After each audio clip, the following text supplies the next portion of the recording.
evening of September 1st, 2009. Who's president? Barack Obama? It is a dark and stormy night in Rosewood, Pennsylvania, a rich, mostly white suburb suckling on the economic nipple of Philadelphia. In the barn of the reticent Hastings family, 4 girls sip probably Everclear out of Veronica Hastings' plasticware and giggle about their circumstances. The host of this fiesta is Spencer Hastings, or Troyan Belisario. She is the youngest daughter of Veronica and financial criminal Peter Hastings. Spence is overshadowed not just by the makeup team of Pretty Little Liars, but also by her sister Melissa. She wears a red and beige Argyle cardigan over a white button-up like she's going to a desk job, but while hanging out with her best friends. Suddenly the lights go out. Whoa, what happened? It must be the storm, says Spencer, like Aria didn't already know that part. Aria Montgomery, played by Lucy Hale, is the eldest of Ella, aka Piper from Charmed, and Byron Montgomery, aka Pipe, a graduate student that he was teaching at Hollis University in town. Aria's younger brother Mike is a favorite character of this show for us, and in this scene she's giving long tea and some kind of jegging. Something's out there. Guys. Says Hannah Marin. Hannah Marin, portrayed by Ashley Benson, blonde, secretly the smartest and probably gayest one, is supposedly fat in these scenes. She's the only child of Ashley Marin, extreme bottle redhead, financial criminal, who dumped her stinkhole baby daddy that we meet later on, and doesn't really matter to us. In this scene, Hannah is in a gray t-shirt and a heather gray sweatshirt because she's fat and hates herself. These 3, who get lines, are joined in a huddle by the gay one, Emily Field, to address the fear outside. I don't know, to see if there's a monster outside. Emily Field is the daughter of the most uptight woman to exist, Pam Cornichone Fields, and Wayne Fields, who spends most of the show in the Green Zone in Afghanistan, while his evil wife makes up rules for their daughter. Emily gets a line soon, but only after she's microaggressed. She's portrayed by Shay Mitchell, who is the only non-white liar, which they do not address at all in the show, which is maybe good because it would be probably really bad. Because a light bulb bursts, and our quadrant of liars stalks toward the foggy blue door. It's just like a Goosebumps episode. But instead of a monster, or Freddy Krueger, or I don't know what happens in a Goosebumps episode. Gotcha! So not funny, Allison. I thought it was hilarious. Oh my god. She's played by a 12-year-old. Her Sasha Peters' parents put her on this insane ABC Family show to portray a mean girl, more like Laura Palmer than Regina George. She's a master of manipulation, blackmail, and self-interest. Sometimes a doe escaping the headlights, sometimes a bear committing homicide in the woods. Humancide, says someone, I forget who. The lightning flashes to frame Allie's face. She's in the iconic yellow, ugly tiered top. She has humongous hoops. Sasha is 12 here, and the production did their best to cover that up and really failed. Hannah says, Allie, did you download the new Beyonce? Not yet. I'm loving her new video. Maybe a little too much, Em. Then they all giggle. Allison goads her companions to drink as much as possible. Spencer says, be careful, Aria. Take too much and you'll tell us all your secrets. Take too much and you'll tell us all your secrets. And Allison follows up. Friends share secrets. That's what keeps us close. Drink up. That friends share secrets. That's what keeps them close. They sip. Thunder crashes, and a long time later, Aria and Emily and Hannah have fallen asleep, passed out on the couches in the barn. Aria wakes up. Then it wakes up Emily and Hannah. Someone says, whoa. Hannah says, Where's Allie and Spencer? We don't know. She stands and walks to the door, which has been cracked open. Spencer approaches from the other side. Aria mistakes her identity and asks, Allie? Allie? Spencer says, she's gone. I've looked everywhere for her. I think I heard her scream. The strings swell, and one by one, the girls in the barn realize what's happened. And then, a year later, September 1st, 2010, Allison De Laurentiis is still missing, and a new recycling center has opened in the north side of Rosewood, Pennsylvania. Thank God. They got a new recycling center? Yeah, that's on the paper at the end of the first scene. For them. Yeah, no, it's good. They have a lot of trash to get rid of. Should we do a couple bars of the song? Two can keep a secret if one of them is dead. In the new one, they're like, two can keep a secret. They like make it longer. I'm like, I don't know if that's what it needed. So that's how we open Pretty Little Liars. Yeah, I like how Don't Trust a Hoe plays for literally 1 second and then it just cuts off and isn't background music. Like, do you think that we're using the 8-second rule that we were just talking about? Well, no, because I was just looking at it and it cuts off right when the storm cuts the lights off. So I feel like it's a trick they tried to pull off. It didn't work. It didn't work. Maybe I'm stupid. It didn't read for me that way. It read to me like I was like, they're using the music in a weird way. Should we introduce ourselves? We could if we want to be fancy. I mean, I think kind of our biggest sort of qualifications for making this is that as viewers of Pretty Little Liars and interpreters of Pretty Little Liars for probably a decade at least, we also had a popular meme page that got canceled because we used Pretty Little Liars. That's true. We didn't really get canceled, but that's a whole other story. That's a whole other conversation. But I think about that a lot and how in addition to having one Pretty Little Liars tattoo and also having never finished the series. You have a Spencer tattoo. I have a Spencer tattoo. That's wild. I forgot about that.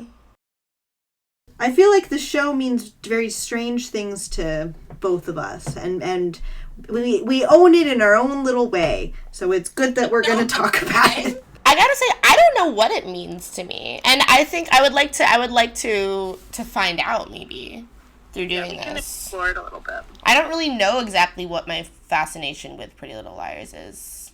In my notes, I called it a soap opera. I called it ABC Family's MK Ultra 2010 soap opera. It is a soap opera. Ashley Marin, Hannah's mom, was on Melrose Place. And I looked it up. The actor who plays her dad, her fucking loser dad, was also, I think he was on like Days of Our Lives or something. So they're the like soap opera couple. I mean, the parents are some of the best characters. They're all so scary. I feel like they're all from stuff. Although I feel like Spencer's parents should be like from something, but I don't know what it is. We'll have to look into that. I know. That's why I always am like, is she just living? But she's not. Okay.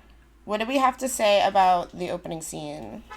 Well, when I rewatched it this time, maybe because I rewatched it 100 times, I was really watching how they all act in the background around Sasha Peters and around Alison De Laurentiis to like be within her presence, her first presence.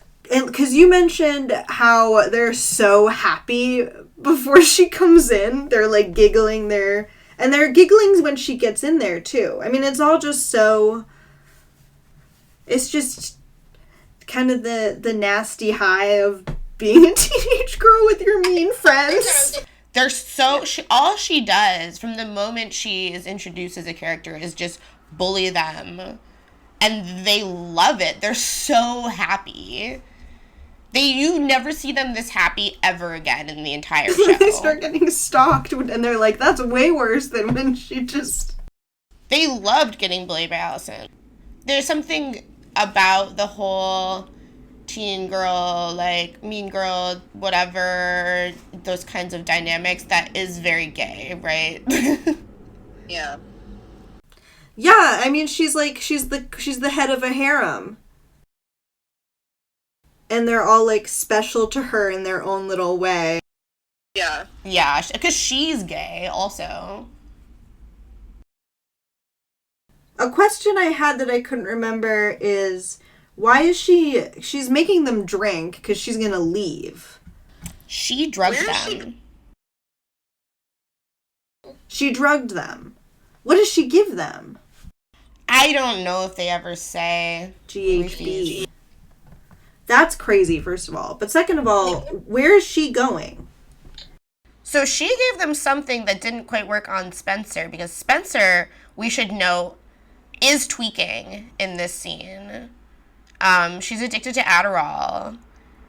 And I don't think the actress probably knows that. Like, she's not, like, playing it that way, I don't think. I really wish they gave her that note. She's out of her fucking mind right now. Allison drugged the girls so that she could have her big Laura Palmer's last night, where she literally does, like, 200 things in one night. Remember that episode after she comes back and, like, spoiler, when she comes back, she tells them a lot, like, she's like, I'm going to tell you the story of that night. And she tells them, like, some stuff, but other stuff definitely also happened. Like, she basically goes and meets, it's literally like Laura's Palmer. Like, she goes to see all her boyfriends. She goes to see all the people she's blackmailing. She drugs the girls because she wants to prove to herself that none of them are A. Which Mona was already terrorizing Allison as A. She goes and, like, yells at Ari's dad because she's blackmailing him. She goes see Toby. She goes to see Jenna to blackmail her. She goes to see Ian. She probably goes to see Ezra, I think. Yeah, she does. Ezra sees her that night. She sees probably maybe Wilden. There's a bunch of stuff with her in the backyard, in the Hastings backyard, where she runs into Byron Montgomery, and then Melissa Hastings sees them. Does Melissa see them? Or someone sees them. Oh, she pretends to get murdered by Garrett. Oh, okay, quick question. If Ari is A, could you think that she pretended to be drugged and then got up and did stuff, laid back down, and then pretended to wake back up? Yeah, I mean, if Ari is A, what is her motivation in this at all? I guess, like, a big A would be in charge of Mona. Yeah, I mean, so for our listeners, when the show was on the air, there was a lot of people, everyone had their theories about who A was, but a lot of people were really convinced that it was Aria. Honestly, I think the main reason people feel that way is because her name starts with A. Ashley would be good too. The intro. And the shush, but there are, once you see it, once you decide you're looking, that's why I think that's another funny thing, could be a fun thing for us to look out for. Once you see it, it's like, it's so easy to convince yourself that Ari is A. Because she's shady. So theoretically, in this scene, she would know that Allison has this plan to figure out who's A. Right. And then she would have maybe fake drank and then woke up, and then once Spencer is already gone, because Spencer being, like, fucked up and leaving really implicates her. Like, it's a really good... that's the other thing. That was the thing I was going to bring up. Another thing Allison did that night was have an altercation with Spencer. Oh, yeah? And then get hit in the back of the head by her cousin, Cece, and then buried alive by her own mother.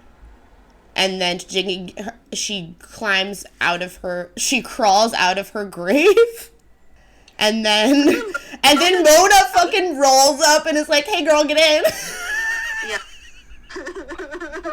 That's so crazy. That's so funny. She literally crawls out of her grave. So crazy. I was like, I have a plan for you. Crawls out of her grave. Oh, I love high school. She's so Lana Del Rey. Damn. I hate when that happens. Yeah, I mean, I think it's very present. Yeah. It's like if ABC Family made Twin Peaks. We are at the Montgomery home. Byron's professor job at small college Hollis somehow qualified him for sabbatical in Iceland, and with perfect time to cover up his affair with a student. The family is unpacking. Arya is staring at herself in the Target long mirror. They're calling it the anniversary of Allison's disappearance. Like it's a party. Ella casts a spell and enters her brooding teen's mind. They have a normal conversation about how her friend disappeared last year in front of her very eyes. Mike Montgomery interrupts. I need a ride to lacrosse. We both wrote that in our notes like 5 times. I'll take him. He's such a little brother. He's so funny. Wow, this family seems to really get along. Then Byron, not at all poetically, approaches his daughter to ask how she's doing. To which she responds, I'm Still keeping your secret, okay? He pretends that's not what he meant and refers to Allison. Yeah, he like immediately, this is the first time we ever see her dad, and he's just immediately threatening her. Are you okay with Allison? Arya basically rolls her eyes and runs out of frame. Byron and Ella pretend to be healthy, watching their children speed off in the minivan. The Montgomerys are officially home. Probably the most annoying song, because I feel like this song, it's just like, it's so ABC Family. It's very like ABC Family Back to School song. So Arya still is in the car. She just dropped Mike off at the school. Where to now? She could text one of her friends from before. No, it's off to a college bar, Hollis Bar and Grill, for a beer and a cheeseburger. Which, by the way, Arya is a vegetarian, so she's doing self-harm right now. She's gonna make herself shit herself in the bathroom. Does that happen if you don't eat meat? I feel like that didn't happen to me when I started eating meat. I never know. I was vegetarian for 10 years. She doesn't get the cheeseburger. She might have eaten the cheeseburger before they, well, whatever they do. Finger, maybe? So, we are at Hollis Bar and Grill. Yeah. There's a missing poster for Allison being next to the portrait of Benjamin Franklin that all buildings in Philadelphia legally must have. She has her, like, Laura Palmer photo. You all right down there? Arya sees a guy across the bar, and they start talking. I'm a bit jet lagged. I just got back from Europe. Where in Europe? He knows about Iceland. He's heard of it before. He's been to Reykjavik. His tone warms. He's starting his first teaching job. She'd love to teach. They both know the name of the band playing. What they say is, I love this song, and then they just say the name of the number in the jukebox, B26. Yeah, he's like, oh, good one, B26. Is that what they say? Is that the name of this? The what's it called? The subtitles on the show, when I was watching it, said that the song was just like The Fray. Happiness by The Fray? Yeah, I guess that's it. That's their song. B26. He says some extremely gay English teacher shit about writing and teaching. He asks if he could read her writing. He's at the bar hitting on a teenager, and they make out in the bathroom. Yeah, he's a fucking pervert. He knows who she is. He already had a relationship with Allison before her disappearance. Their conversation is so boring. It's like, Great taste in music. like, it only makes sense that he knows he's being a predator, because like it's like it would only work on a teenager. Yeah. Like, he just meets her and he's like, wow, I'd love to read your writing. Like, you're so smart and well-traveled and, like, interesting. And it's like, you didn't say anything to each other. That's a good point. Really, like, I mean, we haven't gotten there yet, but I do remember, I feel I have a lot of love for the other boyfriends in the show who are of normal age sometimes. I think sometimes they're... Do you love Toby? I kind of like Toby. When they're useful to the plot, when they're useful to the girls. But when Spencer, it's true, like when Spencer and Toby first hang out, she's like scared of him, and then they play chess, and then they like play strip chess or what. I don't know. It's just so much more, like, you're right. Even the writing in the scene, it's like, how did he end up at the bar that she's at, first of all? Right. Did he plan this? Because he knows who she is. He's been stuck on his book. New events have just happened with Allison that he's going to want to capitalize on. It's the anniversary of her death. He knows, you know... They have school tomorrow! But he had no way of knowing necessarily that she was going to go to the Hollis Bar and Grill because, like, she randomly decided to do that in her mind, you know? Here's the theory. So it might be kind of random. Their original meeting might be kind of random, but he probably already knows he's going to be her English teacher. Yeah, well, here's a schizo theory. You're at the school the day before classes start. You're the new English teacher, and you see R.A. Montgomery, who you are aware of, dropping her brother off at lacrosse practice, and you get in your little beep beep car and you follow her to the Hollis Bar and Grill. How hard is that? That's She's true. a teenager. It makes it seem like he was already there, but it's possible that he just popped in right after her. His beer is more drank than hers. So that's a good point. But he could be just sipping on that shit, you know? Well, yeah, he could be trying to get drunk so he doesn't feel guilty about how he's hitting on his student. What else do you... I mean, we should probably say stuff about the Montgomerys. They're fine. They're weird. They're, like, weird. They'll get weirder. I love their house. Their house is beautiful. They're, like, supposed to be, like, the academic kind of, like, bohemian family, which is, like, referenced multiple times in the episode where people are like, oh, those Montgomerys, they let Arya have pink hair. And it's like, okay, they're kind of just the same, but, like, they're, you know, her dad's a professor, her mom is, like, she ends up being a teacher at the school. She's, like, she works in an art gallery. Oh, yeah, she opens an art gallery. Doesn't she? Maybe. Oh my god, and then she dates that older guy who hits on Arya, and then she dumps his ass. Ugh, yeah, I hated that. This is another reason, I think, one of the big reasons people think Arya is because everything stopped when she went to Iceland, and as soon as she came back from Iceland, it all started again. Why? It's a very good point, but I think that you could also argue that Arya, I mean, as we'll sort of see, Arya coming back is the glue gun that breaks up the glue between Mona and Hannah and gets the liars back together. Or at least that's what an A who has... It's a very good point, though. She's gone for a year. She's gone for a year dealing with some very extreme emotions and isolated completely from her friends, and has to kind of pick up and just like live with her family. Do they speak? Yeah, that's a whole series. I would like to know more about what they did in Iceland. Like, she never says anything about it, like what she did or what it was like or anything. Like, I mean, like, she just casually, like, did a year of school in Iceland. Are you allowed to do that? I mean, I think you can. People do years abroad in high school, but sure. I guess it's more just, like, it seems like she just kind of did it, and it's like, oh, you're just back in the same classes with your friends, like, nothing happened. Like, you're not, like, staying there for, Those Montgomerys, they'll let her do anything. Yeah.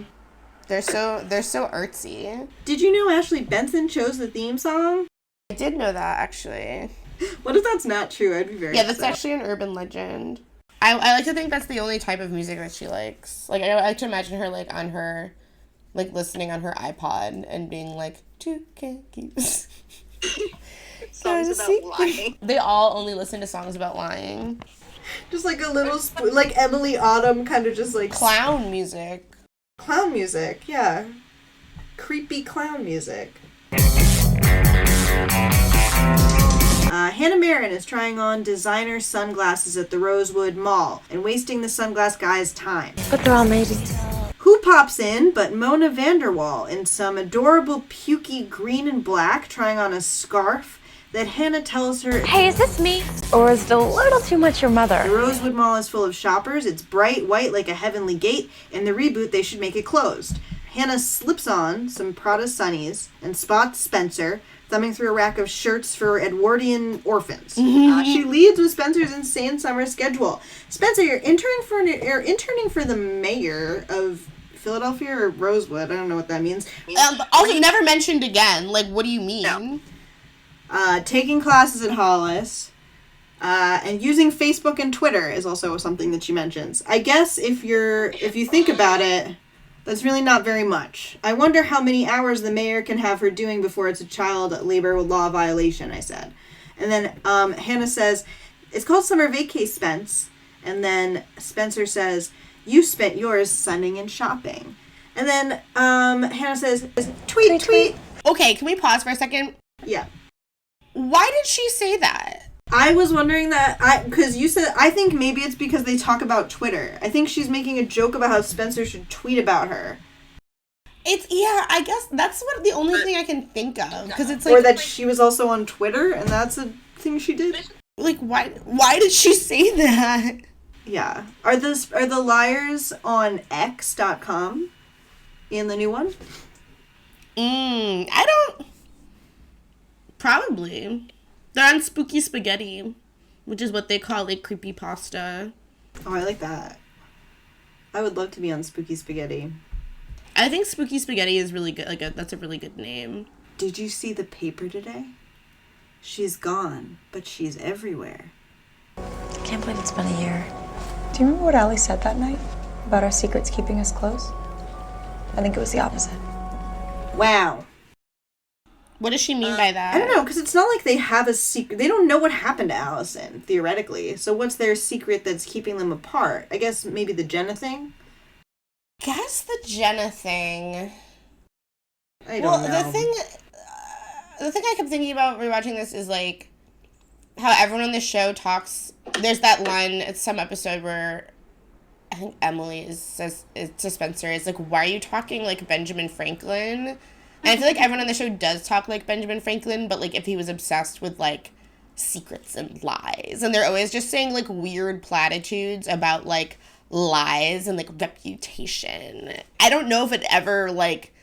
It's, like, partially just, like, a mood-setting thing, I feel. Like, because people are always saying that on the show, and it's like, what are you referring to? I guess, yeah, probably the Jenna thing. It feels like they're dukes and duchesses, and it's, like, a Shakespearean play. Totally. Like, why are the stakes so high? But also, like, I don't know, yeah, the stakes are really high when you're hormonal as hell, but their stakes are way higher than the average teenager. Well, it's funny because in this episode, like, as far as they know, their stakes are actually quite low because they don't know really about A yet. And yet people, like, their parents are constantly saying things to them, like, in Rosewood, like, you can never make a mistake. And it's like, I don't feel like that's actually true. And I feel like as the show goes on, like, people stop saying that and they more are just focused on the fact that they're, like, being hunted by, like, a psychopath or whatever. But, like, they're trying to have the, like, stakes be high already. So they're like, I have a secret and I live in a small town. Like, where reputation is everything. How many characters go to, like, a mental institution and then just everyone is, like, for, like, doing, like, something murderous? Not that people should be institutionalized, but within the realm of Rosewood, how come that doesn't ruin anybody's reputation? Any sense, because first of all, Rosewood has the only still active sanitarium in the 2010s the 2010s or whatever, which did they have those? I don't know.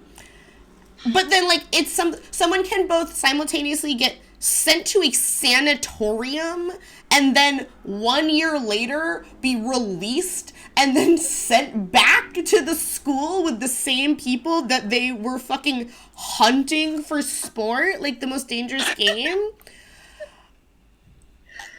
Yeah, and then the only thing that, like, happens to her is people at school are kind of like rude to her and are like, you're a serial killer. Like, people put, like, a rat in her locker or something, and it's like, okay, didn't she kill that guy? Like, what do you mean? Like, like, it's like when they send Rick back to Degrassi, and then they're like, everyone's bullying him, he needs to do a school shooting. It's like, why would you let him go to that school? After he pushed Terry. Oh my god. You remember that? And then he shot Drake. And now we have Drake. He created Drake. and he can destroy him just as easily. I kind of think that role gave Drake his victim complex. Is that a hot take? I remember that Drake specifically, so, like, Jimmy's, like, last storyline in the show is, like, he's, like, dating this, like, other, like, girl he meets in, like, physical therapy who also is, like, paralyzed, or partially paralyzed or something, who has white girl dreads, and she, gets him on the idea that they're gonna go to Amsterdam and get stem cell surgery, and then they do, I guess. And apparently Drake specifically asked for that storyline because he was, like, somehow thought it would make it, like, less, like, pussy of him to be, like, in a wheelchair because he's, like, trying to be a rapper or whatever. Okay. It feels like something he would do. It is absolutely something he would do. No, it's funny for him to do that because it's like no one except for like me is gonna remember that they even had that episode. But everyone is gonna remember that he was in a wheelchair on the show, obviously. That's why it's so good that we're doing this, so we'll remember everything that happened in this show. Wow. This way everyone will always remember everything that ever happened on this show. Thank God. Okay, so Spencer's like, Hannah's like, where are you buying a shirt? Which is whatever. And Spencer's like, I'm meeting Melissa's fiance. And Hannah very clearly knows a lot about Spencer. And they have this sort of connection. Because I don't think Mona knows this secret. No, Mona does know this secret. Mona knows this. But we don't know that Mona knows this. We think Mona doesn't know this. That Spencer has hooked up with Melissa's boyfriends in the past. Right. She must know. Yeah. So Hannah picks out a hot shirt for Spencer, and says about Melissa, she doesn't always have to win, which is fun. And then she says, see you on the playground, which I think is a very cute Hannah Marin line. And then they start to leave the mall, and we have a shot of the sunglass employee, and he's like, what the fuck, where's my sunglasses? And we have this very fun moment where a security guard tries to grab Hannah, and for a second we think she may have been caught, but he just has her bag, and he's like, you forgot your bag, which is so how you get away with shoplifting as a white teenager in Pennsylvania. And then Mona and Hannah leave with their lifted goods. They both got away. They both stole. They're a crime team.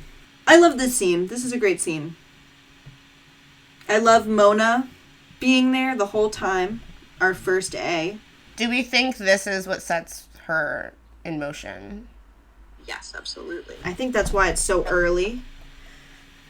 I think it's good that, I think, like, she's one of the first people who the liars share secrets with. Like Hannah has it. Like, Spencer doesn't know that Hannah's there stealing. Right. Hannah clearly has a close relationship with this other person. In a way, like, it's a parallel between Arya and her dad. Arya has her dad, complicated shit. Hannah and Mona are a pair that have, like, this blackmail relationship that could be set up. And that's who we've met so far. And we've gotten sort of set up that Spencer, and I don't know, it has kind of a rogue agent against her sister. Yeah, they have obvious beef. I also love them all. Love them. Love those gals. I love, something I really noticed in the scene also is that they are so clearly adults. Yeah. They act like, and they act like, they talk like they're like adults that were like cursed to have to actually just be in high school forever. Like Hannah being like, see you on the playground. Yeah. I said that I liked the Totally Spies music that was playing every time they were doing shoplifting. Yeah, that's a good way to put it. Yeah, it was just like bouncy little like, yeah, like Totally Spies kind of music. Yeah, it's like we're a criminal, but we're like girly. Okay. Arya's in the car with her dad, and he threatens her again, because that's all that he does, basically. I want to know quick sidebar. I want to know, like, why he's so worried that he's going to tell him, that she's going to tell her mom now, but, like, she could have told him any time when they were in Iceland, too. I was wondering that as well. Like, what was it about Iceland that got them away from this situation? So, like, is he seeing her? He tells Arya that he's not seeing her again. Right, maybe he thinks that Arya Maybe they got to Iceland and then he he was just like, oh, we're literally never talking about it again. Haha. And now that they're back, they're like, oh, this place still exists. These people still exist. He still has this job, you know? It's funny. Like, was he doing this the whole time they were in Iceland, too? Just, Maybe. like, threatening her? As a note, I love how many scenes happen in the car in the show. Just gas-guzzling monstrosities. Very suburban Pennsylvania to sit with your dad and have an intense conversation in the car, and then your friend gets hit by one. Their cars are, like, all so big. There's also a scene I always think about where Spencer is crying and she puts mascara on and she's just, like, in this big car. And it's just, like, that's just your parents' car. They just drive around. They never walk anywhere. They only walk when they're, like, being sneaky in the town square. Even A drives a car. Oh my god, yeah, A is always hitting people with cars. Remember when A drove into Emily's house? Oh my god, wait, that one's really good. Is that Cece? Does Cece do that? I think so. Probably. Or one of that. It's impossible to know who does anything. Well, we're gonna try. Maybe. Arya looks at the back of her dad's car, which gives her a flashback. Flashbacks on the show have, like, a blur effect and are slightly less saturated, with just, like, some styling choices. Like, Arya has pink streaks, and then, I don't think in this episode, but in later episodes, they introduced the Hannah fat suit. Arya and Allison are eating froyo and walking down the street and being like, switch. While being chased by Mona, who is running down the street. Like, hey guys, wait up! Mona. She looks exactly the same, but she's a loser because she has glasses. What a loser. They, like, are just running away from her, and then they stumble across Byron's car that's just kind of, like, in the street. It's not, like, hidden anywhere. It's just, like, in the middle of their town. Hey, isn't that your dad's car? And he is making out with his student, who is... Is he a graduate school teacher, or is he just a university professor? How old is she? I think she is... that's a good question. Because I think she's supposed to be an undergrad student. I don't know, because then later on she's, like, working at the college. I think eventually she becomes a graduate. Like, she becomes a PhD something. That's all I got. Because I remember when Arya's applying to colleges, there's that whole thing where she needs her to not hate her for some reason. But yeah, no, I don't know. I think you're right. She's an undergrad. Well, yeah, I mean, Hollis is a very confusing... I don't understand what Hollis's deal is, because they just hire, like, completely unqualified people who just graduated, who, like, just got their bachelor's degree to teach there, like Ezra. So it's like, is it a community college? Is it, like, what is it? I don't, like, it doesn't really make any sense. Like, they're kind of, like, assuming that the audience is, like, is, like, 14 and, like, doesn't know how, like, colleges work. I don't know. Like, it doesn't make any sense. But then they send people on sabbatical. Like, he's like, I cheated on my wife. You have to send me to Iceland. To do what? Like, what was he doing? He never even mentions, like, what he teaches. What was his sabbatical? Like, what research was he doing in Iceland?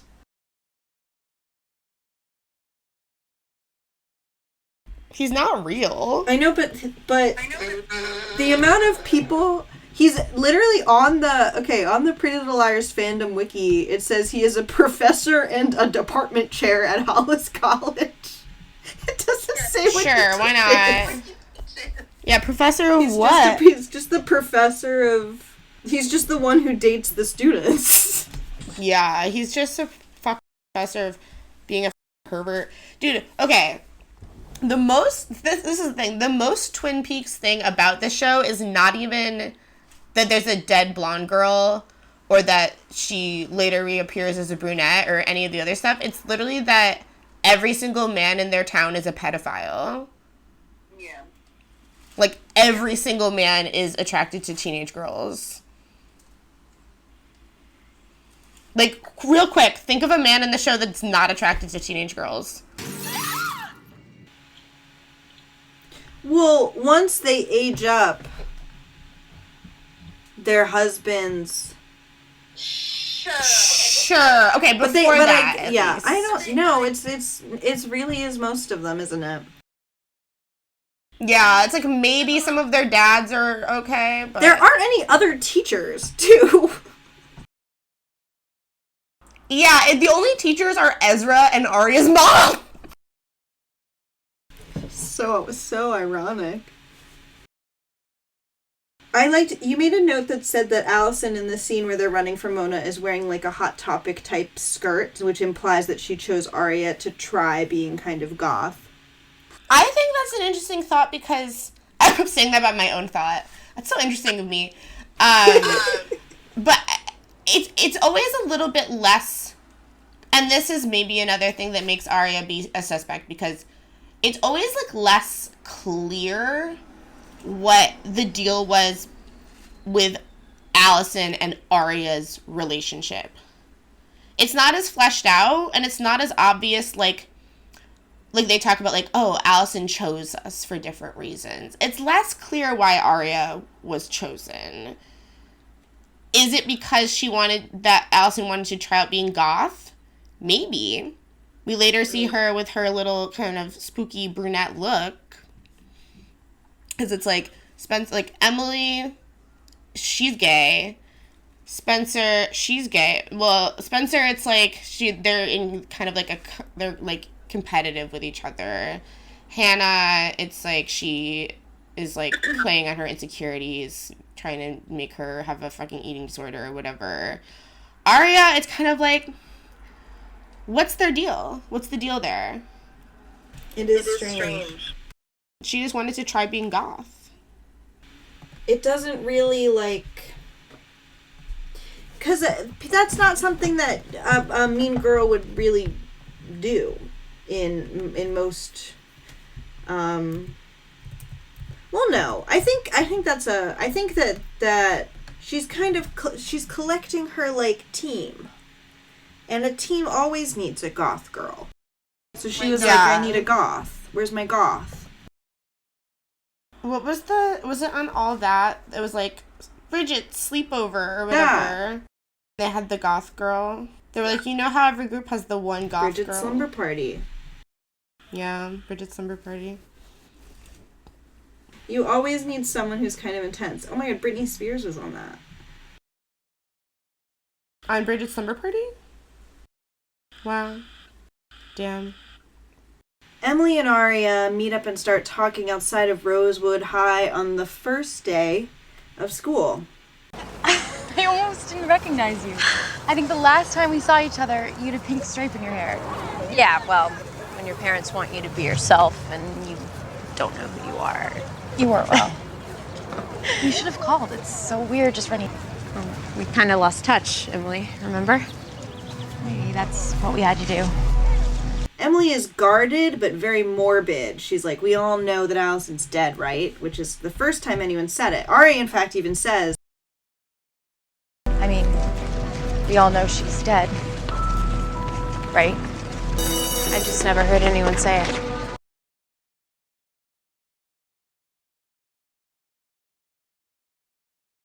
Because in Iceland, no one said that, I guess. But people at home have been saying it a lot. People have been like, Allison's dead, Allison's dead. So they go into their first class, which is English, and they take their seats. And Hannah enters, and she's wearing hot pink, and she has sunglasses on her head that she stole from the Rosewood Mall. Is that Hannah? She's the it girl now. And Arya says, whoa, that's Hannah? She skips being tactful completely and reacts to the fact that they didn't put Ashley Benson in a fat suit. And Mona, too. Look at Mona. Holy crap. They're so... I don't know. They spent more money on their clothes and they're wearing makeup. A lot has changed. Hannah and Emily have grown apart too. Wow, talk about a makeover. What's up with her? You two fighting? We didn't just fall out of touch with you, Arya. We all fell out of touch with each other. Ships drifting apart. One en route to a department store at the mall. One, hopefully, on the way out of the closet. Spencer enters class 2 with a friendly smile for Emily and Arya. But they're still also not close, is the implication. Emily says, So I hear the new teacher's really hot. Then the scene changes. Ezra walks in. Ezra walks in from the past scene and he writes Mr. Fitz on the board and he turns around and he looks at Arya and then out loud says, Holy crap. Which is crazy. Which is so crazy. Every single person in the class turns around and looks at Arya and they just stare at each other. Arya and Ezra just stare at each other. And then her phone goes off and she gets her first A message. But it's also like the perfect... her phone goes off and she gets to be like sorry, and they all pretend that the reason that happened was because her phone went off. And do you think anyone thinks that though? I feel like everyone now knows that they're fucking. Oh, we didn't even talk about if they fucked in the bathroom or not, which it's not that I want them to have fucked in the bathroom. I don't want them to even know each other. Well, it would be a bigger deal if they had. You know, it would have been, the whole thing is a big deal, but you think that everyone was like, well, Mona clearly sees. Okay, so here's the thing so we get the A message. Her phone goes off in class, and her A message is, maybe he fools around with students all the time. A lot of teachers do. Just ask your dad. A. So that's Arya's first A message. You said something... You said that you think the way that Mona in this scene, she just can tell, everyone just knows immediately that they're... Well, it could go either way. Like, I think maybe not everyone, people probably just write it off, whatever, but Mona definitely by seeing that would know, right? Because she's smart. She might have already known. She could have been in the bar that night, for all we know. I think we'll find out at some point, because there's photos of them. They keep seeing each other, so the evidence piles up.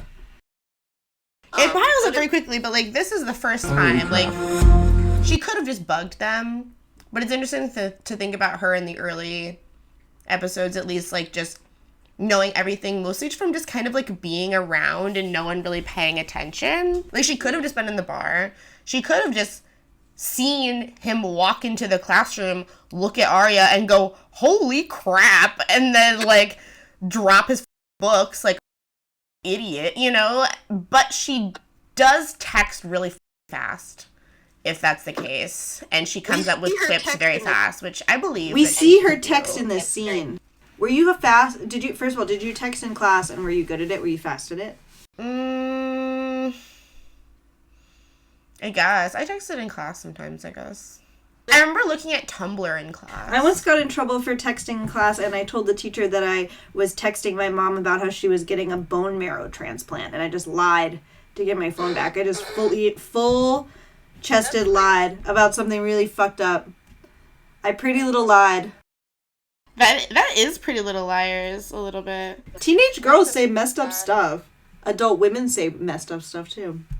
You said Emily has a high pony in this scene, which she never does, and she looks really good. Does look really good. I also mentioned that I think their clothes were all done by Macy's. I think you can really tell in this scene that is the case. I think Emily looks the most like in this scene she's a real teenage jock. They do a good job establishing that she's our jock, I think. They try. Yeah, they call her a jock like 12 times Maya calls her a jock a lot. That's her little thing that she says. Her little move. Also, Emily's saying, "Oh, I heard the new teacher's really hot," announcing to the entire class so that people will think that she's straight. She's good at faking until much later, until the scene immediately after. We are at Emily's house, which immediately gives you the bone-chilling feeling of being at a friend's house that's, like, the worst to sleep over at because her mom is her mom is so, like, scary, but, like, I also, like, want to hit her, you know? Like, ugh. Emily is wearing a fitted cardigan because she's in the closet. There's lots of fitted jackets just in general in this show because it's, you know, Macy's 2010. Pam. I actually called her Ella in my notes. Pam is immediately talking shit about the Montgomerys for letting Arya have pink streaks and looking like a goth. Does she still have that pink hair? She uses words like lifestyle and Europe, which, like, puts Emily on edge because those are obviously, like, dog whistles for being gay. I mean, that kind of lifestyle might fly in Europe, but... Hot new girl just moved in next door where it used to be Allison's house. Her family has moved away, and a hot new girl just moved in. She's wearing a horrible little vest from Forever 21. Obviously, it actually is from Macy's, but, you know, that's the vibe. It's like a fucking, like, fitted denim vest. Yeah, it's, like, light denim over, like, an orange shirt. But she still looks really good somehow because she's very hot. She's Maya Saint Germain, and she smokes weed, which is gay. She also, you said you can tell she's a wook from her leather. Even though she's wearing the vest, you can tell she's a wook because she's wearing leather bracelets. She's Maya Saint Germain, and she's Beyonce's cousin. Maya Saint Germain, aka New Girl. That's a true fact. Yeah. And she's been playing teenagers for 20 million years. Pays the bills, obviously. It pays the bills. So Emily brings her a basket of foie gras and cornichons. Foie gras and Which cornichon. Maya overpronounces oh yeah, she says, like, cornichon. Like, why did you do that? She, like, playfully disses the basket, but I really wish that I had it, personally. My favorites. Maya doesn't seem to know that Allison was missing, which doesn't really make sense because, like, she lives in her house. Yeah, you'd think that would be part of the... Right, like, I feel like they need to tell you that, and also it's just, like, her missing poster is literally everywhere. Like, wouldn't you ask, like, who's that? Which is interesting because she's so forward in the last scene with she's nervous around this new lady. Emily doesn't say much, just that they don't hang out anymore. Like, she doesn't say anything. She's like, we used to all hang out, She's heard about but now trauma we dumping, don't. and she knows it's a bad first move. Yeah, she's trying to be cool. She's not trying to, like, harsh the vibe by being like, my friend went missing and is probably dead and murdered. No details? There were 5 of us who used to hang out, but we don't anymore. Maya just has, like, a stock photo of a boy on her dresser. She's like, oh, is this your boyfriend? And she's like, his name's Justin. Is this your boyfriend? She looks at her gaily. I have a good screenshot of her looking gay at Maya. So they flirt some more. Maya asks her to smoke weed, which she keeps in an Altoids container, which is gay. If you're a big jock, does that mean you'd kill me if I smoked a little weed? Now? But also just, like, high school. Emily's first time smoking weed, which is also gay. Maya asks if she's okay with being corrupted. Emily smiles and says, I think I am. So I'm corrupting. You okay with that? Yes, I think I am. Maya is obviously in her 30s. Really hot, but she's not a teen. None of them are.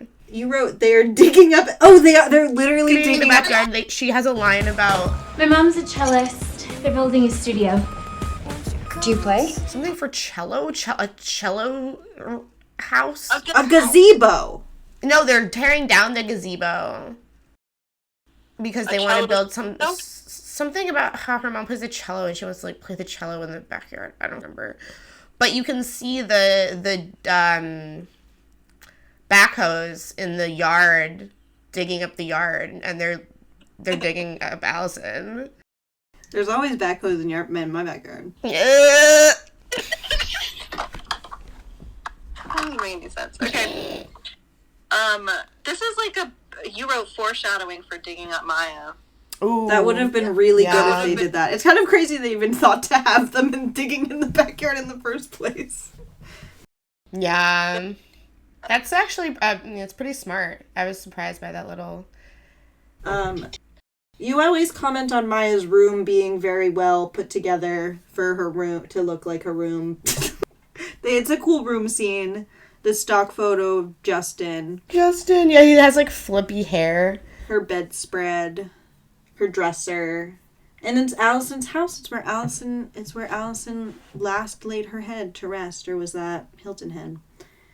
Okay, so then we'll come back to them. We come back to them. But in the next scene, we have to meet Spencer's sister, Melissa. I absolutely love it. Who's also wearing a white cardigan because she is straight.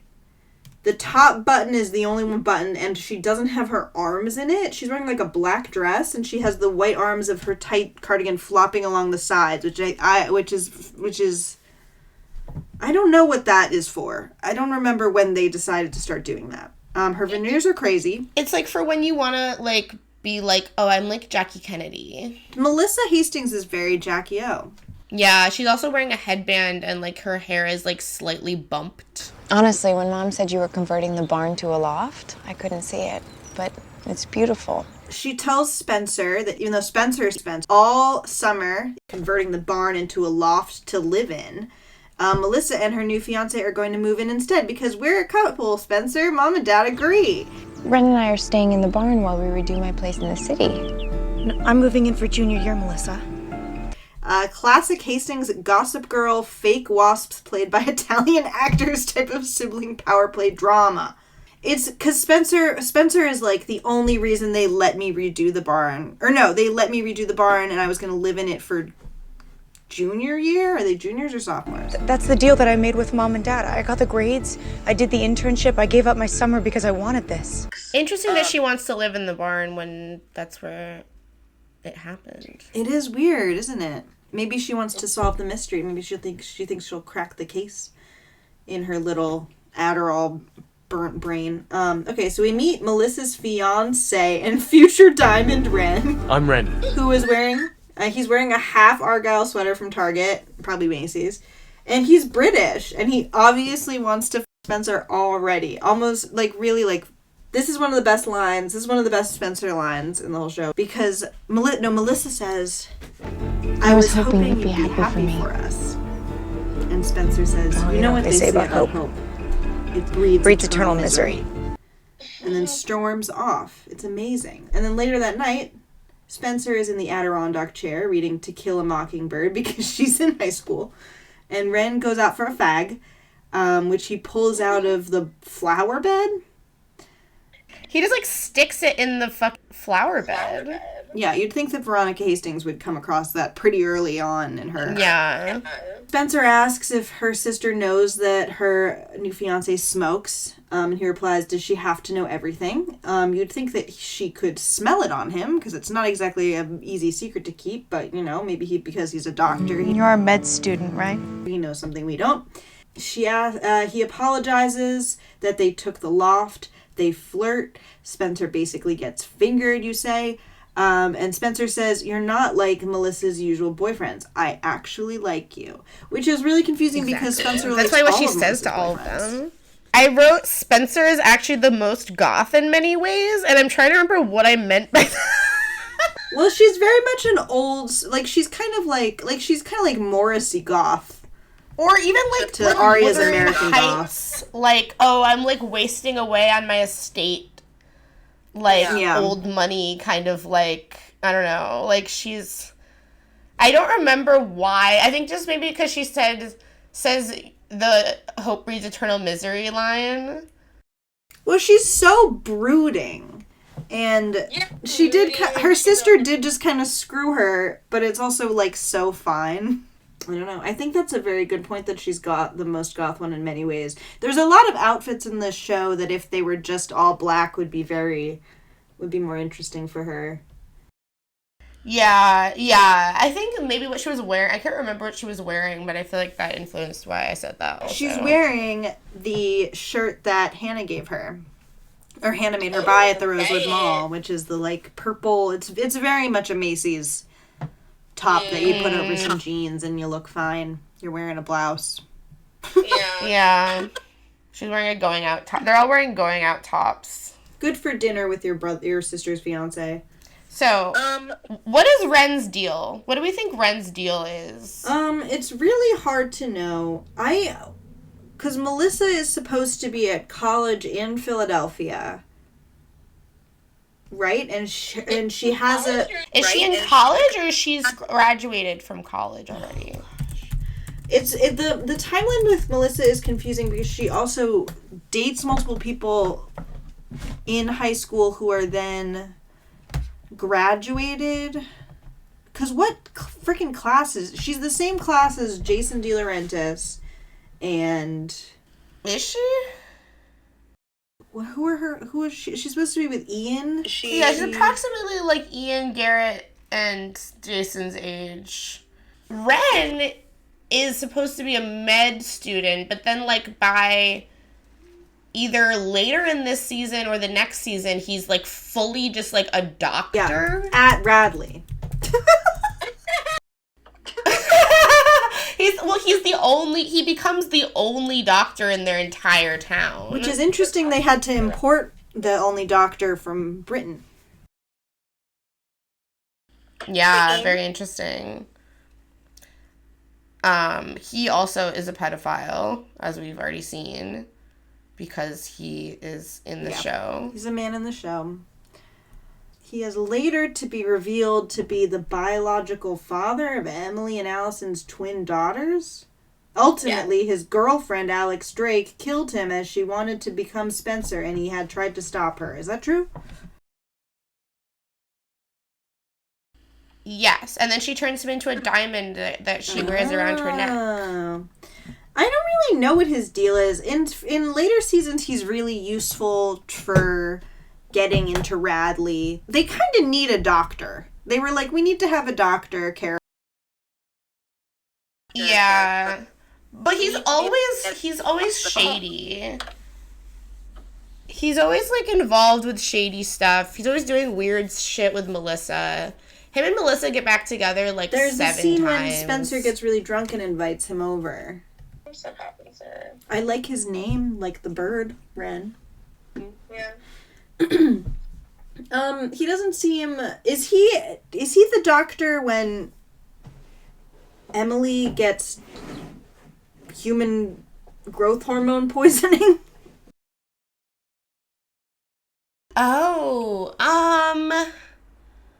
He's her doctor, I think. But I don't think he did that. I think that was, Mona. Because, he was... It says on his Pretty Little Liars fandom Wikipedia page that he worked at Rosewood Community Hospital and then was a volunteer at Radley. He just volunteers at Radley. So maybe... Yeah, maybe he actually has never had a job. He's just a volunteer. Yeah. But then he seemingly becomes like Mona's doctor at one point when she's at Radley, which I feel like shouldn't be allowed. What is Spencer's deal? Maybe it's British Spencer. Maybe Spencer has always and will always have these tendencies. To flirt with her sister's boyfriend? Yeah, or maybe her friend's boyfriend, Caleb. Yeah, I think that you could make that argument that she they had I think her and Caleb have always had a genuine connection, to be fair, but it's still kind of fucked up. I get it. They have chemistry. I get why they did that in the show. It was the only realistic thing they've ever done in the entire show, honestly. Yeah, well, they had to deal with the fact that they brought it up. That they have chemistry. Yeah. Aria has a romantic scene with her English teacher. She just walks right into his classroom. Unclear what time it is. She just always seems to have time to just kind of go into his classroom and, like, very loudly talk about how they have a romantic and sexual relationship. So, I don't know. It's probably just the middle of the day. There's probably students in the classroom. His TA is there. When I first met you, I thought, who is this girl? So he's like, you said you went to Hollis, and she's like, well, technically I said I'm leaning towards English. And then he immediately is like, Aria, like, when when I met you, I thought, who is this girl? Like, you're so special, blah, blah, blah, but I'm your teacher. Which makes them both horny when he says, I'm your English teacher. I'm your teacher. I find the way that he says it so asexual that it's sexual. It sounds like he's literally like your teacher on the bus. And he's just like, I'm your English teacher. I find it very, I almost find it like a Tim and Eric he's teacher. Like, I'm your teacher, but it's like I think what you wrote a note somewhere that's like something about like the earnestness of it is like what makes it perverted. Like, he really, like, he's saying it and he means it and he knows it's true that it's wrong. But that's why he likes it, because he's a predator. It's almost like he wants her to trust him as a teacher too. Because that's part of it for him and for her. Yeah. Yeah. I'm still that girl. Nothing has changed. That is true. Not a single thing has changed. She tries to grab his hand, he pulls away, and he says, we just can't. But, like, that's part of his game, right? Like, because we know that he knows who she is. Well, he does now, but he knew. He wants to get into her life. He wants to get into her and her life and her book. He wants to get her into his book. Yeah, he probably already did. The Book of Lies. Fuck book. The fuck book? Put her in the fuck book. Oof, I don't like that. I don't like that in this context.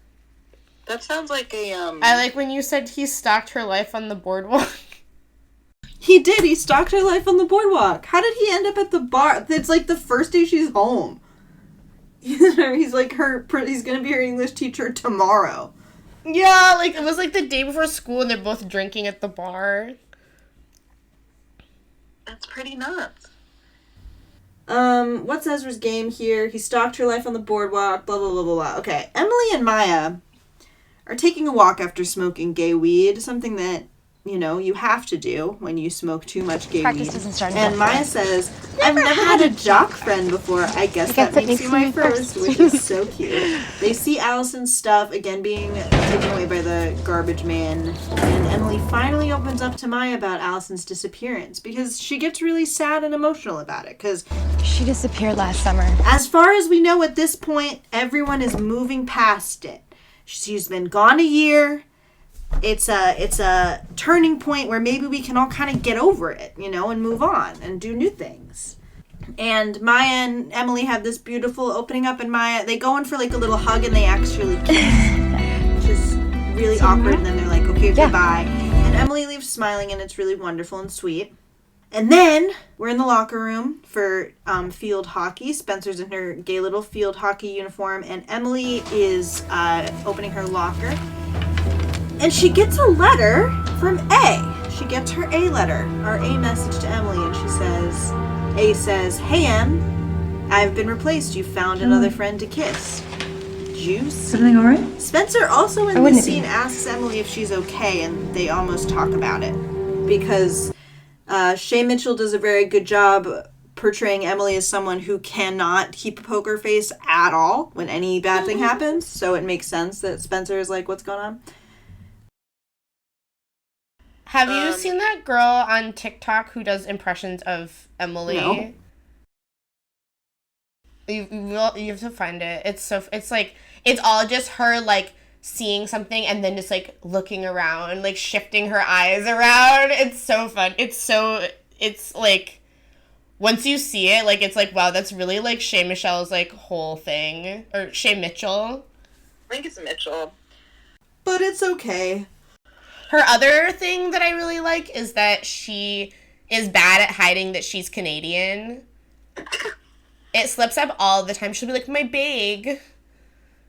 I'm going to pay attention to really? that. It's good. She's...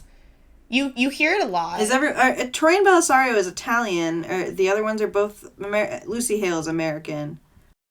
I think I think Troy Masson is probably American too, right? Or American Italian? Italian American. I just assume she's Italian, of Italian descent because of her name. Oh, none of it even really matters. They all do a great job. Thanks, gals. So we were trying to remember figure out where they all live. Yeah. Okay. Emily lives next door to Allison. But does Spencer live on the other side of Allison? I think she does. But Spencer also lives next to Toby and Jenna. Or no, does Allison live next to Toby and Jenna? Emily lives... I think Emily just used to live next door to Toby and then he moved. Maybe. Okay. When he moved in with Jenna's family. We'll have to look into this. Because then I think the thinking is like, I thought you guys weren't moving until next where does if it's Mona if it's a real Philadelphia suburb, they could be within walking distance of each other. They could be like a block from all of each other, you know? I remember there was a scene where like Spencer realizes that Arya is at Ezra's place because they're talking on the phone and she hears like a siren and she's like, wait, you're not like near, like they must live really close by to each other too, because she's like, there's no siren in our neighborhood or whatever. So yeah, I mean, I think they all live very close by, but I'm just like, my thinking is like, is Mona just like looking out her window and seeing Emily and Maya kiss, or like how'd she, like, you know, where is she in that scene that she's able to find that out? She very well may just live on their block and be looking out her window, which, if that's the case, they all should have figured it out earlier. Yeah, I mean, they definitely all live pretty close by each other. They could all be a little more discreet in general, too. Well, yeah, I mean, famously, they never lock their doors or, like, close their blinds, even after they have been being stalked and hunted for years and years and years of their lives. And specifically found out that, like, people were videotaping them and stuff. But, you know. I liked what you said, that Mona has wannabe popular girl handwriting. Yeah, I mean, I feel like it reminds me of, like, when I feel like I went through a phase in, like, middle school where I tried to have popular girl handwriting, but, like, you can't really force it. It's, like, you can tell that she's trying really hard. And I wonder, like, does A do a lot of handwritten notes? Did they ever think to look at anyone's handwriting? Like, that's a good point. Or did she try to copy Allison's handwriting? But I feel like Allison's would have been, like, real popular girl handwriting. Because the implication here is that A is Allison. So we get a couple of short little scenes here. We get Spencer running to Ren in her living room. They're both naked, aka wearing bathing suits. Because they have a jacuzzi, which sounds delightful.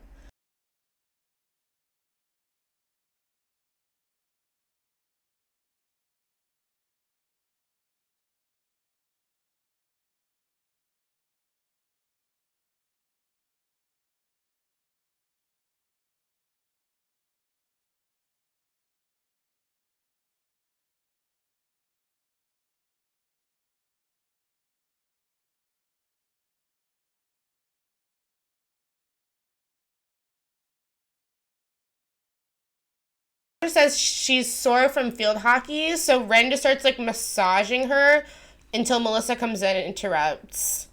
I feel like this episode is hornier than a lot of the show. I feel like they're trying to get you to be like, ooh, this is like sexy and salacious, even though it's not really. Yeah, they're opening pretty heavy-handed with that. They want all their secrets to be like dirty, you know.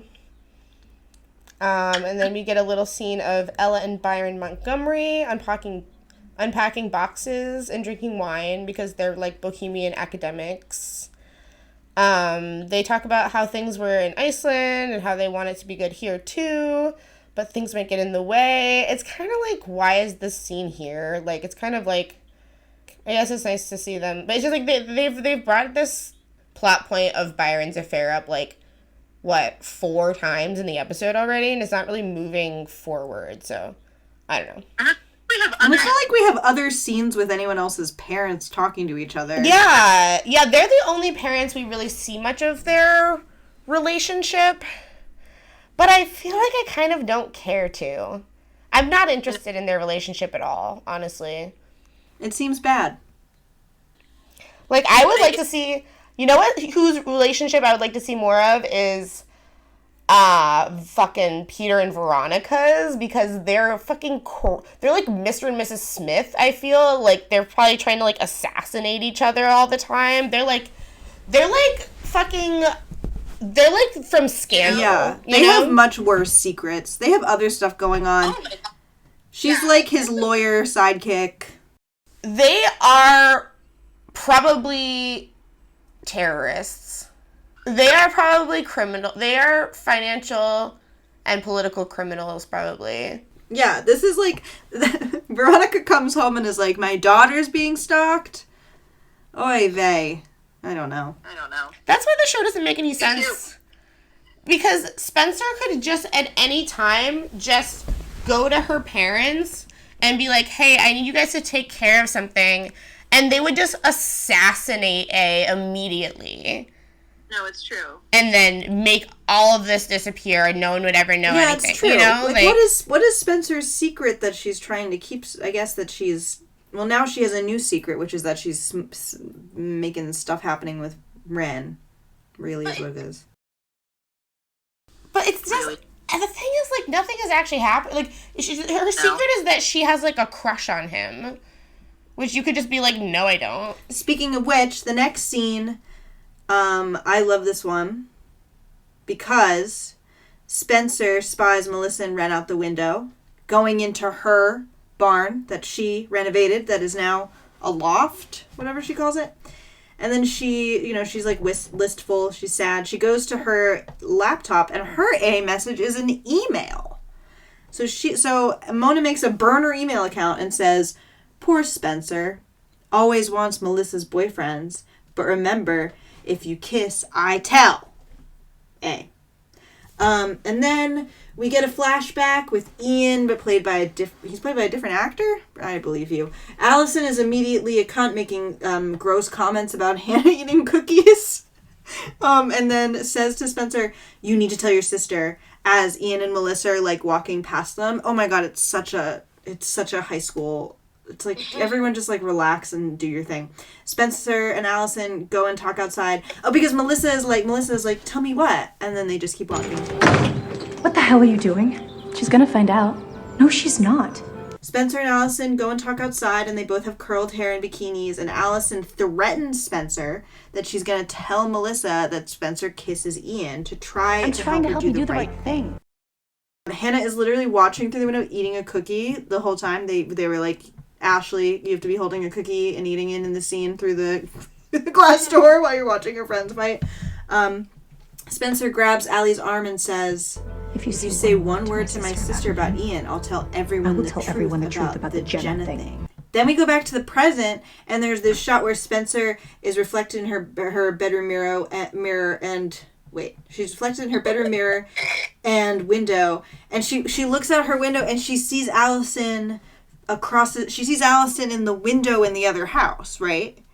Right, which, like, that's Allison's house, right? Which is... Now Maya's house. So, yeah, so Allison is breaking and entering into Maya's house. It's also, it looks more... When I looked at it, I couldn't tell if it was Allison or if it was just someone in a wig. Like, they probably didn't make Sasha Peters do it. Like, it probably wasn't. But it could have been Mona in a wig. Do we think it was Allison?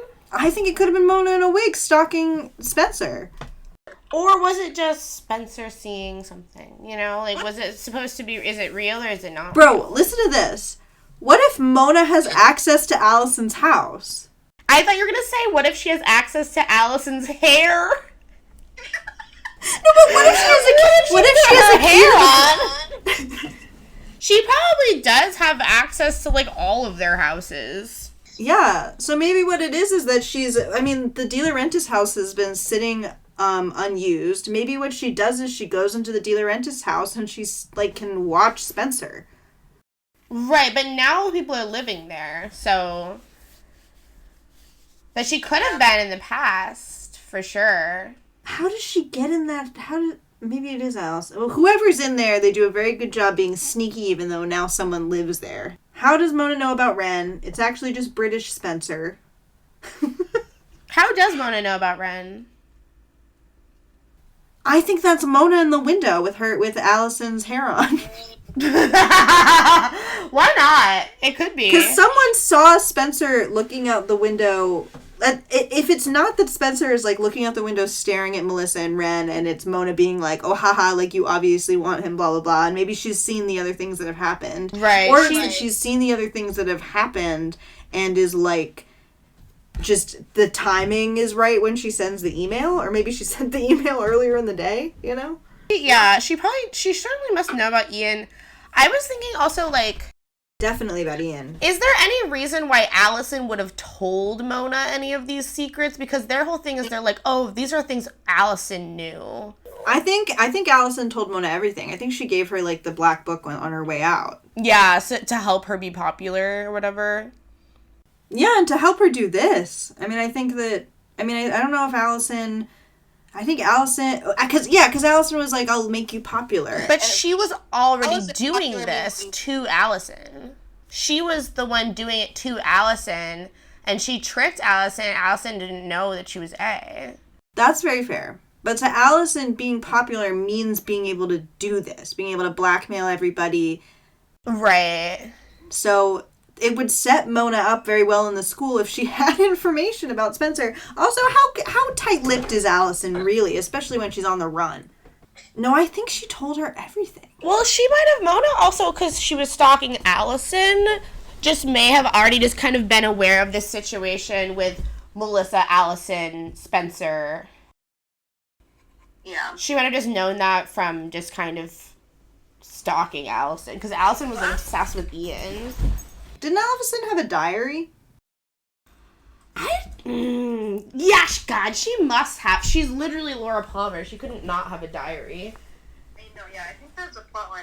Point. I would presume that we're gonna find a point where it's very obvious that Mona got like at least everything that Allison knew before she ran away. At least she knew from just like stalking Allison, right? I like the theory that British Spencer is already just around. I think that's very funny. Just showing up kind of randomly in different scenes. Ren could have gotten her into the States, you know? Yeah, maybe he already knew her. That's why he saw Spencer and was like, oi! Emily comes to see Arya at her house to tell her about the A message. They have a special friendship. Yeah, it's interesting that they've kind of paired them off as, like, the besties in this episode. Because I feel like that's not really the case in the rest of the show. They sit on her front porch swing that we, like, never see ever again. Arya tells her she got a message, too. They don't tell each other what the messages were, because they want to keep their secrets. They say that they were things only Allison could have known. And they're like, should we tell someone? And they're like, I can't tell my secret. I wonder if it could really be Allison, if she could really be alive, and if she would really mess with them like that. Why would she do that? It's Allison that we're talking about here. I mean, wasn't that her favorite sport? I mean, it's fun to imagine that they're literally like, oh, maybe she disappeared for a year just to fight.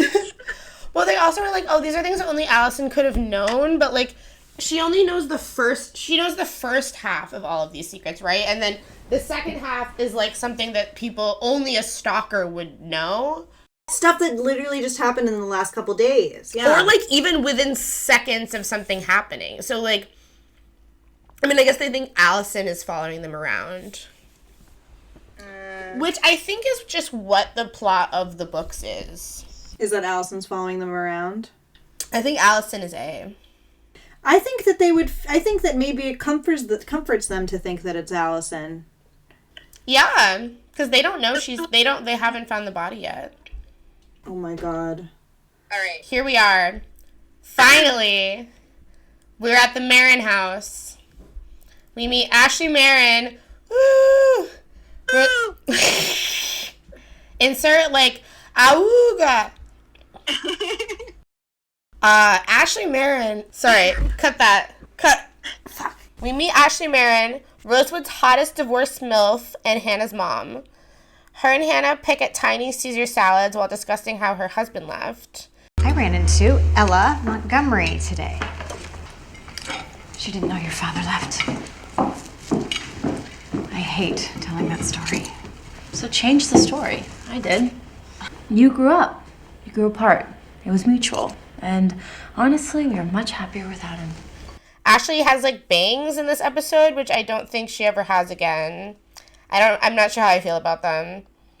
Hannah gets a text from Spencer that says we need to talk, but before she can do anything, the doorbell rings and it's the police. We received a call from Rosewood Mall Security. They have your daughter on tape shoplifting a pair of sunglasses. They have Hannah on tape stealing the sunglasses. I'm sure there's been a mistake. They cuff her and bring her down to the station. There's a shot of Ashley's legs talking to the cops to show that she's using her sexuality. And then they close the door slowly. Yeah. Hannah gets her A message, finally, her last one. Be careful, Hannah. I hear prison food makes you fat. A. Awesome. Fuck off, Mona. In the car, she tells Hannah, in a small town like this, what people think about you matters. She asks why she does it. She says, I buy you everything you need to be popular, which I think is funny. And asks if it's about her father. Classic. Yep. She tells her to deny everything and she'll take care of it. Can the police show up to the house of a teenager because they saw them on security footage shoplifting and cuff them and bring them down to the station? It seems pretty unreasonable. It seems like very much how ABC Family would want the teenagers watching to think happens when you shoplift at the mall. Do not shoplift, or it's very Degrassi. Yeah, it's because it's like, okay, they're in a small town, so people just know who she is, I guess, but normally it's like, how would they find you from the footage, right? Like, that's a good point. I mean, maybe she goes there all the time. No, I don't know. Either way, because Wilden is the cop that comes to the door. Also the fight that Ashley and Hannah have about reputation and as if what Ashley's about to do isn't also like pretty dangerous for their circumstances. Like, isn't that so much worse? It doesn't make any sense. She's like, I can't let the town find out that my daughter stole sunglasses, so I'm gonna like fuck the cop to get her out of trouble? It doesn't seem right. It doesn't seem like it'll work. She's using pretty circular logic. She's highly stressed. She's projecting. She tells Hannah, she asks Hannah if it's about Hannah's father. Obviously, her reaction is about Hannah's father. I don't know. She's using MILF logic. She is. She's using MILF math. She's using MILF money. MILF money. And can you insert a quick 6-second clip of MILF money?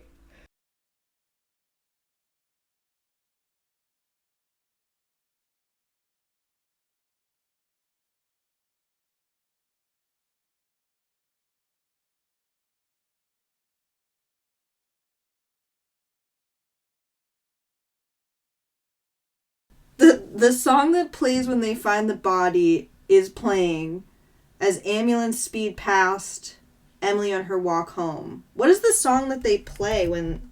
It's the same song. I think it's the same song that they play when Maya gets found at the end of season 2. I think you're right. Is it? It's like ABC Family song, like that doesn't exist in real life. For one moment, something. It's like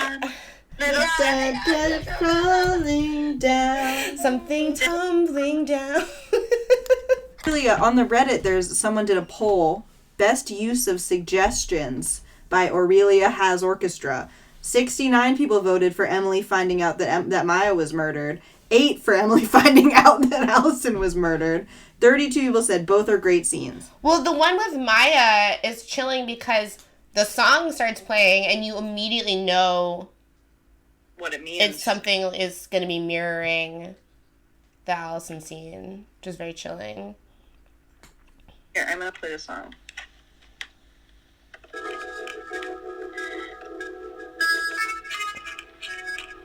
Oh my god, I can feel it.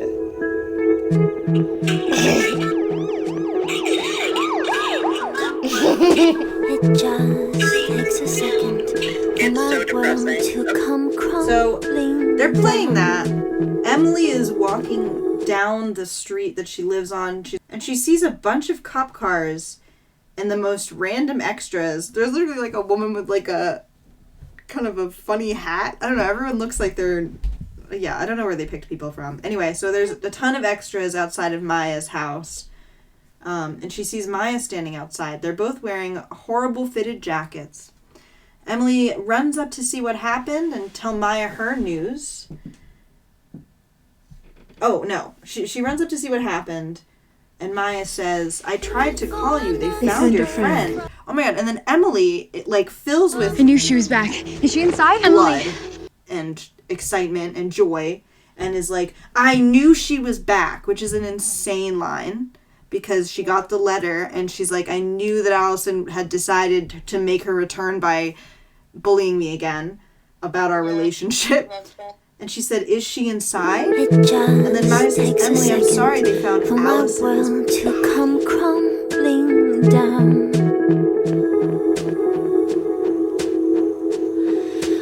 They found Allison's body.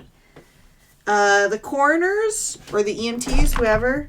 coroners or EMTs or whoever wheel the covered body out on a gurney, and the rest of the liars all end up there because they all live on the same street. First Spencer and Arya and Emily get there first, and they all say something about how someone says that they saw Hannah at the police station. Right. And then they're like, do you think she would tell? And then Hannah walks in right as she says that and is like, about the Jenna thing? No, we made a promise. Wait, you don't think she'd ever talk about... The Jenna thing? We made a promise. I don't know. It's kind of fun because in the very first scene when they go to check the door, they all like collect into this little line of four, this little mass of four, and this happens again here. They love doing that. They're back together, so they all reassure each other that they'll never talk about the Jenna thing, and now they found Allison's body. The first time that I watched this show, I thought all the girls killed Allie. I did kind of think that. I really liked that theory, and I wanted it to be true for you. I was like, that would be such a good show. If the show doesn't tell you that, like, and it's going from their perspective, but then you figure out that they actually just all killed her. Oh, that's a very good way. Because as we'll see at the end of this episode, they all are suspects now. Yeah, they all have reasons. You said, where's Mona? Where is I think Mona? she's in the little, It's very Gilmore Girls when there's just, like, a crowd of people around a house. Yeah, well, this show is filmed on the Gilmore Girls set also. Like, a lot of the town square scenes. And you said Mona didn't know there was a body, or did she? Well, how much does she know about... Because the body is... As far as... I don't think she knows who Bethany Young even is at this point. I certainly don't think she knows that Bethany Young was there that night and that she had hit her and that she got buried by Melissa. Because, well... At least, if we take her word, she didn't know that she had hit Bethany and not Allison until, later revelations when we find out about Bethany.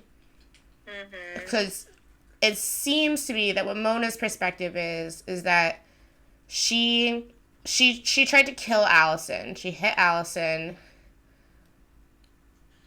She hit Allison in the head. She thought she killed her, I guess. Just left her there. And then she was driving down the street and she sees Allison walking down the fucking road all covered with dirt. And picks her up. Finds out that she got buried or whatever. I don't know if Allison tells her that it was her mom, but... So... in that version of the story, there is no Bethany, right? Like, she doesn't even know about that, necessarily. Who killed Bethany? Who killed Bethany Tag Young? team Mona and Melissa. Melissa officially is the killer because she buried Bethany alive. But Mona hits her with the shovel. Yes. And Melissa thinks that Spencer hit her with the shovel. Yes. It wouldn't make sense that Mona wouldn't know about Bethany Young, because Mona would have to figure out who she hit with a shovel, who... Like, is the assumption that Mona thinks that she hit Allison with a shovel and Allison just got up and didn't know what happened? Well, yeah, because someone did hit Allison and she doesn't know who it is. Oh, yeah. Cece hit her. But she didn't see her. So there's no reason for Mona to think anything different happened because their stories match up. But so Mona is then Well, they don't, though, because they happen in different locations, but I guess they just didn't talk about that part. I don't know. But so at this point, Mona is still under the impression that she hit Allie with a shovel and then picked Allie up later? Yeah. Yes. Okay. But now she is seeing that Allison's body was just found.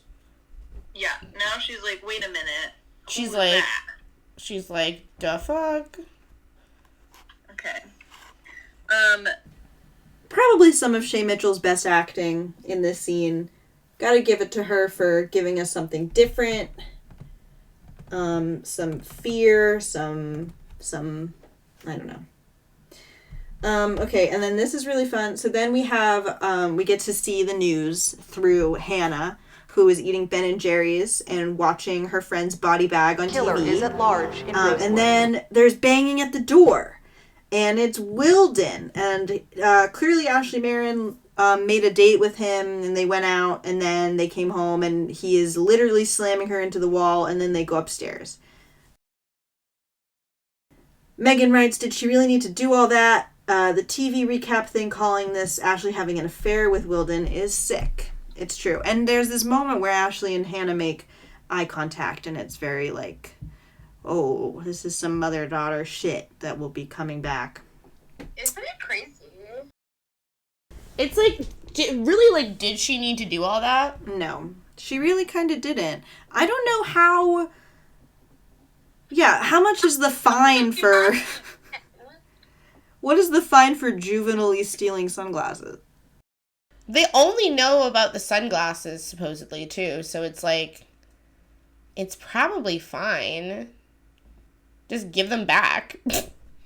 The sneaky, slutty little town gathers for Allison's funeral. It is well attended and surrounded by press. The discovery of her body rocked this community. Ezra is there because he knew her and dated her. He immediately just finds Arya alone somehow. He says he feels bad about having to stay away from her. She says, I would never want to do anything to get in trouble. And then they immediately just make out in the stairwell at her friend's funeral where her parents are and also the entire school and entire town. Which they do that a lot. Mrs. De Laurentiis is there, played by a different actress. We have a lot of different actresses or actors in the pilot. And also, like, first season a little bit. Like the different Jason. Arya joins the girls in the front, right in front of Allison's casket and her Laura Palmer photo. Hannah takes Arya's hand. And then Emily says, poor Allie. Poor Allie. They each do a little line. Can you believe what a scene this is?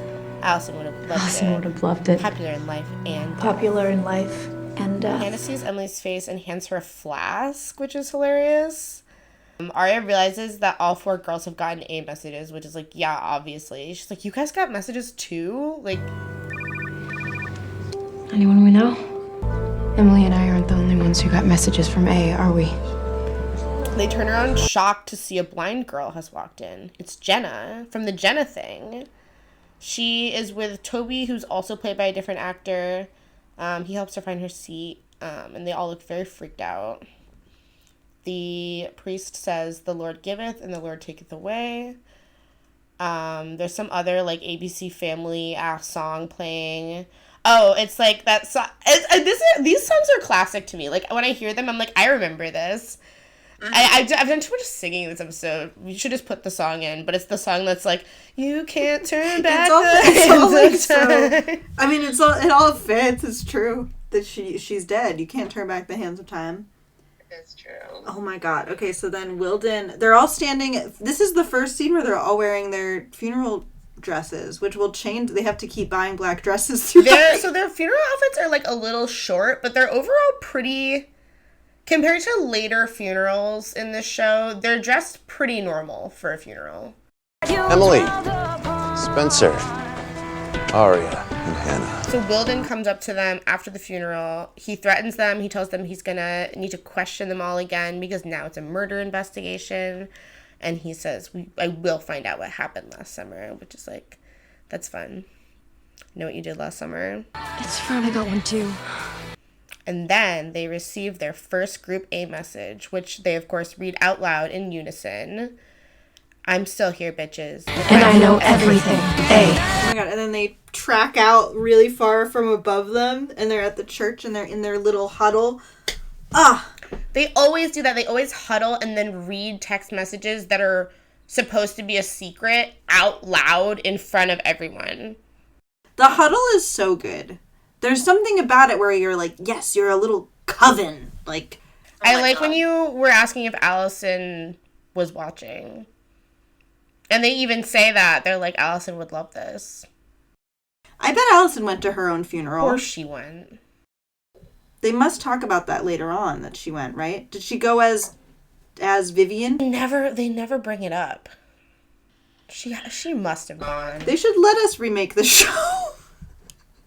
It could be so much better. They should. I mean, it is already so good. What are your thoughts on the first episode? What are your generalized thoughts? It's a classic ep. It makes you want to watch more. It makes you want to know what's going on. It's juicy. It's so juicy. Steamy. It's not steamy, though, at all. It's very ABC Family, which is funny. There's so much guilt, and there's so much shame, and there's so much intrigue, and they're all acting out, and there's so many circumstances that you're meant to believe they kind of just end up in, but like there's so much free will going on. The show started out by telling us one of the major themes of the show, right? Don't trust a hoe. And here we are building, trusting hoes. If you had never seen the show before, who would you think A was after watching this episode?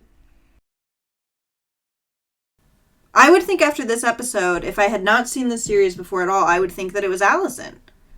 Right. That's what you would assume. And then at the end, you have the twist of, well, it can't be Allison because Allison's dead. And then, Wilden is a very good early villain. Yeah, I don't know if I remember having any thoughts on any theories by just the first episode. Your theory about them all killing Allison honestly makes, the most sense so far, rather than any individual, I guess, I think... I feel like if you were someone that was just trying to make a guess, based on having seen media like Scream and things like that, I think Byron would be a pretty, a good guess, because he is someone who we know Allison knows his secret, even though we don't know that she's blackmailing him yet. So you might think, that's an interesting clue. I think you could make the case for Melissa. Melissa obviously just, immediately seems shady. Spencer was the first one to wake up and was missing at the barn when Allison went missing. So that makes her a little bit more suspect. Aria coming back from Iceland and then all this stuff starting is a little possibly suspect. I feel like they kind of imply Emily a little bit too, because Emily says that she's dead, and then Emily has... I mean, the secret with... Emily is the only one who has a secret with Allison, not a secret that Allison has, you know? Like, really, like, Arya's... Like, the secret Arya has wouldn't ruin... I mean, you could make... I mean, because she's a teenager, probably... I don't know. She doesn't want her parents to get divorced, but it's not the same thing as, like, my parents are gonna disown me. They definitely don't make it seem like it's Hannah at all. No. She's very in her own world. So we were curious. So there are a few people that know Allison's alive.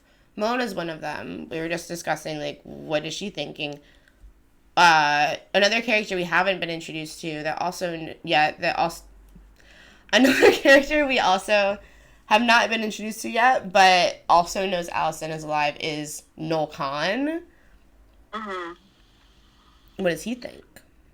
What does he think is going on? Does Wilden know she's alive? No. No, I don't think so. A lot of people think that they killed her, which we will find out. Yeah, either that they killed her or they know who killed her. And most of them are Literally wrong. All of them are wrong because she's not dead. I love this show. All right.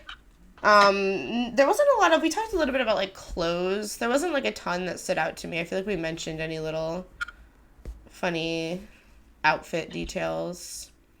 The clothing stuff will definitely get better. Spencer is very, you know, intern of the mayor coded, and Hannah is very popular coded, and they get more interesting as time goes on. Yeah, definitely.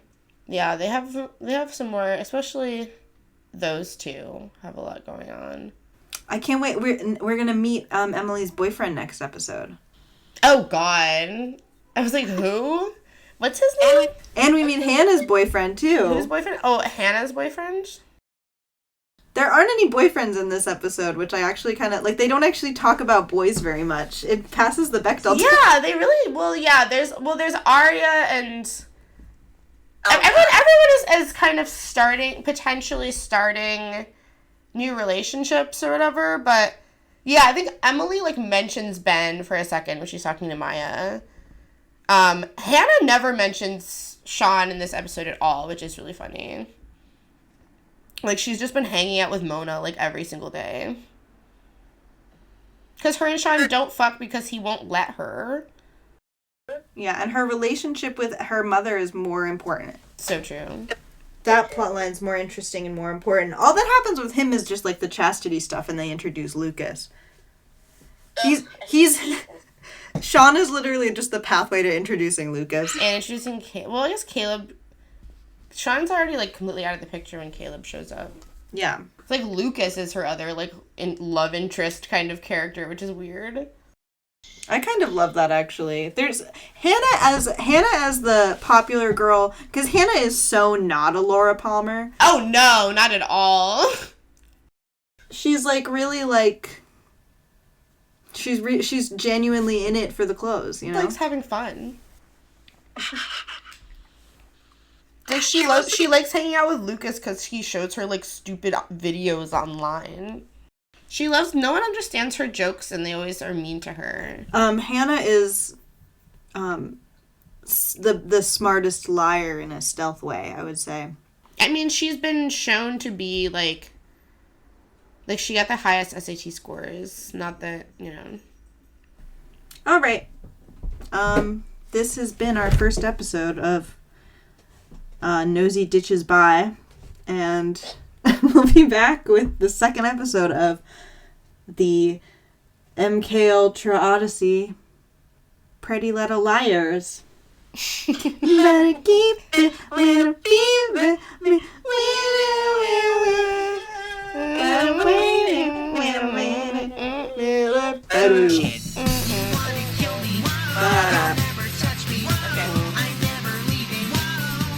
Okie dokie. Don't trust me, never trust me. Don't trust me, 'cause I never leave in. You wanna kill me, you'll never touch me. I'm never leaving. Don't trust me, never trust me. Don't trust me, 'cause I'm never leaving. Shake your thighs, do the Barack Obama, and tell us some lies. I said, shh, girl, shake your thighs, do the Barack Obama, and tell us some low.